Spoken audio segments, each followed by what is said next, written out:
રામ રામ ખેડૂત મિત્રો આપણું યુટ્યુબ ચેનલ સૌરાષ્ટ્ર માર્કેટમાં તમારું હાર્દિક સ્વાગત છે। તો ખેડૂત મિત્રો, આપણે આ વિડીયોમાં જાણીશું રાજકોટ માર્કેટ યાર્ડના ભાવ।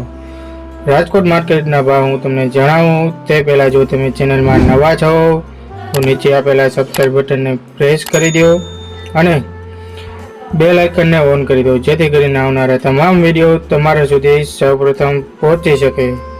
તો ખેડૂત મિત્રો, રાજકોટ માર્કેટના ભાવ આ પ્રમાણે રહ્યા હતા।